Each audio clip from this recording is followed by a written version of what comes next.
గత 10 సంవత్సరాల్లో వాళ్ళు చేయలేనటువంటి కార్యక్రమాలు జరుగుతున్న రీతిలో ఇందాక మీకు చెప్పాను. వాళ్ళు 10 సంవత్సరాల్లో 72,000 కోట్లు రైతు భరోసా ఇస్తే బట్టి గారు 36,000 కోట్లు 2 సంవత్సరాలన్నరలో చేశారు. అంటే మాకు ఇంకా 2.5 సంవత్సరాలు ఉంటుంది. ఇంకా మేము 36,000 కోట్లు వేయాలి. ఎవరిది ఎక్కువ అవుతుంది? ఎవరెవరికి క్షమాపణ చెప్పాలి?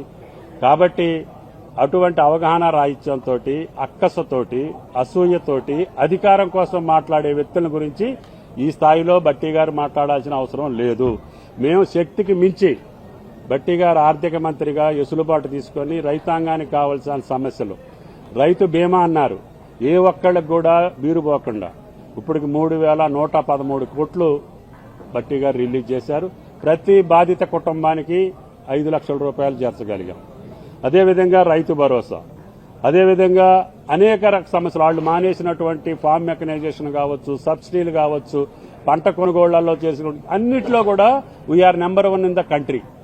ప్యాడీ ప్రొక్యూర్మెంట్లో గాని, వాళ్ళకి పైసలు ఇచ్చే దాంట్లో గాని, మేజ్లో గాని, జోహార్లో గాని, పంటల కొనుగోలులో భారతదేశంలో ఏ రాష్ట్రం కొనుగోలు చేయని రీతిలో బట్టి గారి ఆధ్వర్యంలో ఆయన ఆదేశాల మేరకు మేము కొనుగోలు చేశాం. వాళ్ళకు కూడా మొక్కజొన్న డబ్బులన్నీ ఇవ్వాలని కోరుతున్నారు. ఇందాకనే ఇప్పటి వరకు సుమారు చాలా భాగం వచ్చినాయి. ఇంకొక ఈ నెలాఖరికల్లా రేపు 2-3 రోజుల్లో మిగతా డబ్బులు కూడా వేస్తాం. కష్టాలున్నమాట వాస్తవం. ఆర్థికపరమైన వెసులుబాటు లేకపోయినా బట్టి గారు ధైర్యంగా రైతాంగ సమస్యల వరకు ఆయన వేరే చోట ఎక్కడైనా తగ్గించినా కూడా రైతాంగానికి చేస్తున్నందుకు జిల్లా ప్రజల తరఫున, రాష్ట్ర రైతాంగం తరఫున ఆర్థిక మంత్రి గారికి ధన్యవాదాలు తెలియజేస్తూ